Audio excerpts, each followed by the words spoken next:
What's going on, my beautiful people, and welcome back to another video with your boy Ryzuich here. The year 2024 is wrapping up very quickly, and that means it's time for another round of Game Awards. Now, I've been hearing a little bit of controversy from this year's nominees, so what I wanted to do today was jump in, go through and do my selection, do my vote for this year's Game Awards. So do me a big favor, down in the comments below, let me know what you guys think of my picks, what you voted for, or what you would have voted for, and yeah, let's get into it.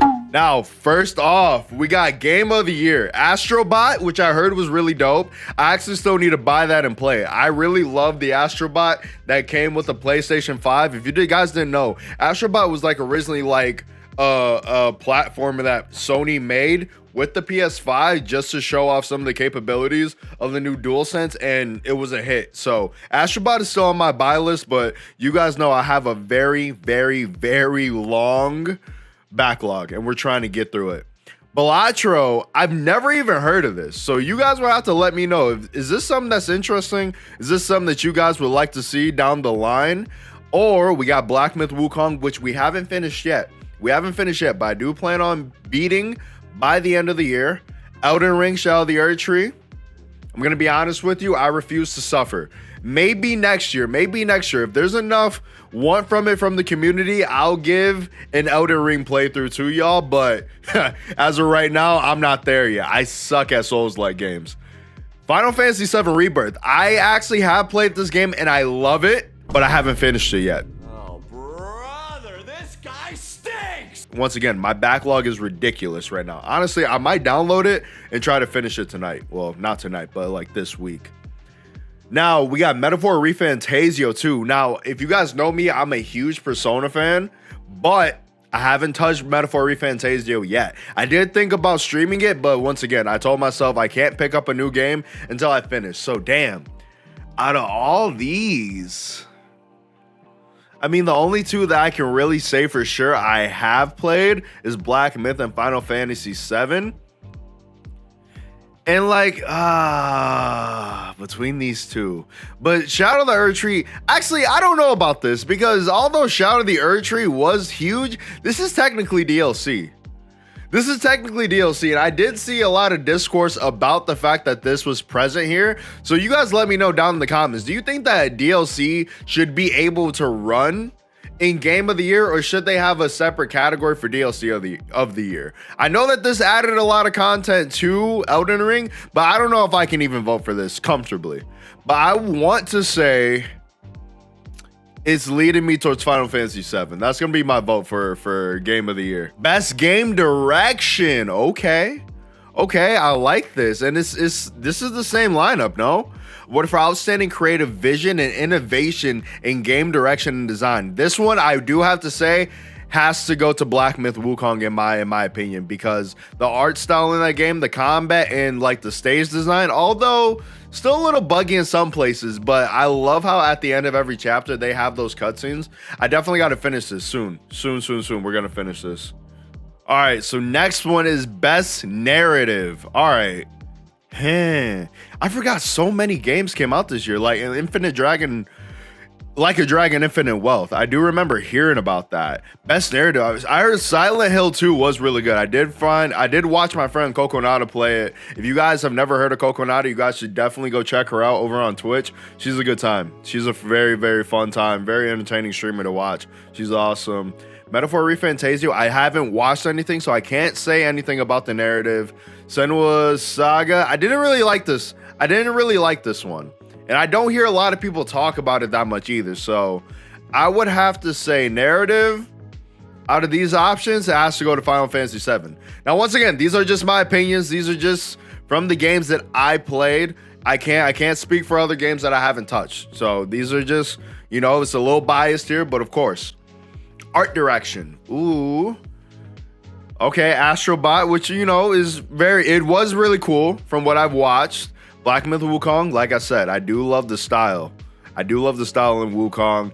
Shadow of the Earth Tree is here again. Metaphor ReFantazio, I actually really like Metaphor's art style. Neva. Oh, it's for Devolver, so this is like an indie title, I think. I think out of these, I do got to go for Metaphor, though, because Metaphor, I like how they kept on, how they changed it up a little bit from the typical art style that we had in the other Persona games. So I do really like the revamp that they did in Metaphor ReFantazio. Best score and music. All right, listen, this ain't even a joke. Y'all already know Final Fantasy VII takes that. I love Final Fantasy music. I love Final Fantasy music. So you know, without a doubt, I gotta go for that. Best audio design. And Call of Duties always have good audio because like they have to have good audio. You know what I mean? I couldn't imagine a Call of Duty game that doesn't have good audio. But these are weird options for this. I mean, Silent Hill was pretty entertaining with the jump scares and the audio. Senua, I didn't watch a lot of that. I know the homie Captain Zeus was playing this a little bit. I did watch some of his playthroughs. Let me see. I think once again I gotta go for Final Fantasy. That's just my biased opinion, but we're here. Best performance. Okay. Brianna White. Actually, I'm really bad with actors, guys. I can't even hold you. So I think I'm gonna have to skip this one. Innovation in accessibility, recognizing software and or hardware that is pushing the medium forward by adding features, technology, and content to help games be played and enjoyed by an even wider audience. I think here we definitely got to go with Call of Duty because they always make the game super accessible. And out of this list, yeah, this is pretty much the only one that I have played. So that's the only one I can speak for. And I haven't really heard anybody talk about any of the other ones. Games for impact. For a thought-provoking game with a pro-social meaning or message. This is interesting. This is an interesting category. Closer the Distance. Never heard of that. Indica. Never heard of this one either, but it looks a little creepy. I don't know. We might have to check that out. If there are any of these games that you guys see that you would like to see me play that maybe you played yourself, let me know. Because I'm always looking for new stuff to try. The only issue is I gotta finish it. I would say here, Life is Strange Double Exposure. I haven't played this yet myself, but I have been watching a lot of it. And I would say out of these, I do enjoy. Let me see. Best ongoing game. Damn. Okay. Listen, Helldivers has definitely gotten a lot of hours out of me. When they switched it up though, when they tried to do that whole, like, you have to have a Sony account to play, that's definitely when me and the homies fell off. Because, I mean, we were in there every night. Me and my homies from Puerto Rico, me and my brothers here, like, me and everybody, we were playing it nonstop. So Arrowhead was doing a hell of a good job. I think Sony put that one in the dirt, though. Out of these, I did have a little resurgence with Destiny 2. It wasn't my stilo.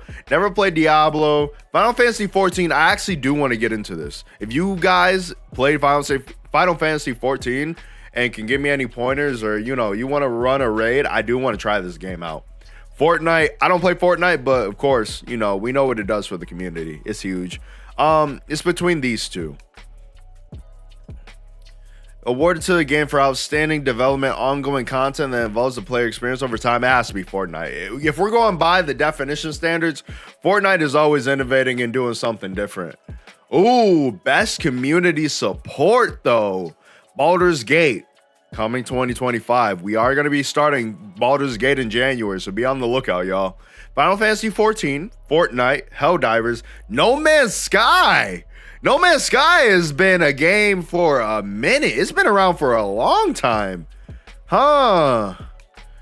This, I do have to say it has to go to Baldur's Gate 3 because the things I've heard that Larian has done for this game, I have friends that have put over 100 hours into Baldur's Gate, and the main thing that they always brag about is how good Larian is at listening to community feedback, responding in their Discord. So I definitely got to go Baldur's Gate on that one. Best independent game. Okay. Now, see, that's one thing I want to start bringing back to the channel. If you guys have any recommendations on good indie games, let me know, because I would love to dedicate one day a week to where we try out a new indie game, especially as I start pushing out more videos. My goal for next year is to be able to push out 3 to 4 videos a week. Right now, we're on the cusp of like 2 to 1 a week. I want to up it. I want to up the ante. So this one, I actually can't vote for any of them because I haven't seen or heard any of these. But Bellatra, I'm seeing a lot. I'm seeing a lot. I gotta check that. I gotta check that game out. Let me know down below if you've ever played this. In UFO 50, this looks interesting. The art style on this looks like something I would enjoy. I definitely have to look up UFO 50 after this. Let me see. Best debut indie game. Oh, actually, I have played Plucky Squire and I loved it. So this one for me has to go to Plucky Squire. They did a really good job. Devolver did their thing with this one. Best mobile game. I don't play mobile games that often, but I did play Zenless Zone Zero. And Pokemon trading card game has had the MSBA chat in a tizzy. So, you know, me being a Pokemon fan, I got to give it to Pokemon. Always. Let's see. Best VR AR. I actually do have a VR. I just never play it. I never play it because it gives me motion sickness. So I can't vote in this category. So let's skip this one. Let me see. Best action game. Okay, now we're talking. Now this is my shit. A lot of people were saying that Warhammer wasn't in the nominations, but I'm seeing it right here. I would say out of these, from me watching and playing them, which one have I had the most fun or would have the most fun with? It definitely has to go to Black Myth Wukong. I do like how challenging the bosses get. Although frustrating, I do enjoy them. I do enjoy them a lot. Best action adventure. For the best action adventure game combining combat with traversal and puzzle, I would say Echoes of Wisdom did look really fun. I haven't played it just because I'm low-key boycotting my Switch right now. I need that Switch to ASAP Naraki. I can't keep on dealing with my Switch. I love Nintendo, but I can't keep, like, my Sims just came out. I refuse to buy it until I get a Switch too. Let me see. Here, I'll probably go Silent Hill. This was really entertaining to watch, and so I imagine a lot of people are thinking it's the best action adventure game as well. Best RPG, bro. Oh, man. I want so badly. You guys know. I am the biggest Dragon's Dogma fan after we played through Dragon's Dogma Dark Arisen. But I gotta be honest, Dragon's Dogma 2 was my most anticipated, but it did let me down. It did really let me down. I am praying that we get some DLC, we get some reworkings to the story, because my girl Ulrika, like, I feel like she could have shined a lot more. It felt like a lot of the characters fell flat, and a lot of the story moments didn't ever pay off. So I can't vote Dragon's Dogma as much as I want to. We're seeing Shadow of the Erdtree again, which is once again interesting that a DLC made this much of an impact that is standing alongside of like full-blown games. Final Fantasy Rebirth, of course. Metaphor ReFantasio. I am interested about Infinite Wealth. I do have to check out Yakuza. I definitely have to check out Yakuza. I think though, it's between these two. I feel like this is the two that I always come back to because I'm a big fan of both studios. I do have to say I think I'm going to give it to Final Fantasy VII because I did have a good time. I haven't played Metaphor yet, so I can't vote on it. You know what I mean? But I do love it. Best fighting game. Okay. I've been hearing a lot of hoopla about this. You guys know I am a Sparking Zero fanboy. I am for the Sparking Zero community. I want that community to win more than anything, and I am loud and vocal about us bringing in a new era, kicking out the rage quitters, and just everybody having a good time with this game. But I don't know if I could give it best fighting game of the year. I don't know if I could give it best fighting game of the year. Not when Tekken is right there. You guys know I'm a huge Tekken fan as well.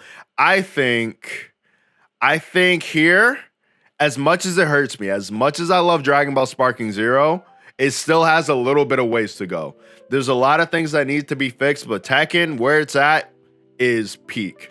And I remember it was taking the world by storm. So I gotta vote Tekken 8 on this one. I'm sorry, y'all. I'm sorry. If any of my Sparking Zero homies are watching this, I'm sorry, but listen, I can't let it go there yet. Let me see. Astrobot. I totally forgot that Princess Peach, bro. Maybe I should pull out my Switch. There are a couple of Switch games that I think I probably would have enjoyed. Maybe I should pull out my Switch. I'm not a Mario Party player. I'm low-key a Mario Party hater. I never really play Mario Party that much, but this could be fun. maybe. But Lucky Squire was fun. Probably for family play. I mean, like if we're gonna talk family, typically when you're thinking family, you're playing with family. So I'll give this one to Mario Party. These other ones, they're more so like single players. Like yeah, they're family friendly, but like you can't. There's not a really big co-op aspect with them. Let me see. Best sim and strategy. I have been watching my homie Master play Unicorn Overlord. That was a really cool game. Capcom, I feel like, really dropped the ball with this one. I saw a little bit of it, but it didn't pique my interest. Let me see. Age of Mythology, never heard of it. Frostpunk, never heard of it. Mandalords, I did. My homie Texas, he does play a lot of this, so I'm gonna give it to Unicorn Overlord because I actually did have a good time watching Master play that, so definitely has to go there.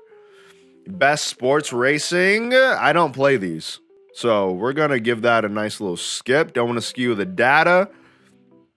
If I don't have an opinion on a certain category, you know me, I got to skip. I don't want to put my 2 cents anywhere that it doesn't need to be. That's just me. I like to mind my business. For outstanding online multiplayer gameplay design, including co-op and massive multiplayer experiences, irrespective of game, genre, or platform. We do have Tekken 8 in there. I do love Tekken 8's like ranked and casual. Tekken 8 is a really, really fun time, and you do find a lot of cool people to play with, lab, and lobby with. I did see Warhammer was really fun. A lot of my friends were telling me this was great, but I gotta tell you guys, nothing beat Helldivers 2 for me as far as like a multiplayer game. Well, Sparking Zero right now, but Helldivers, like, I mean, literally any and everybody out for those 3 months, we were playing nonstop for hours. And like it rekindled me with friends from high school that I haven't talked to in years, bro. So I think this one I gotta give it to Helldivers 2 for sure. Let me see what else we got. Best adaptation, like TV show. Recognizing outstanding creative work that faithfully and authentically adapts a video game to another entertainment medium. Okay, we have Arcane, Fallout, Knuckles, Like a Dragon, Yakuza. I did not even know that was a thing. Oh, it's on Amazon. I might have to check that out. And Tomb Raider.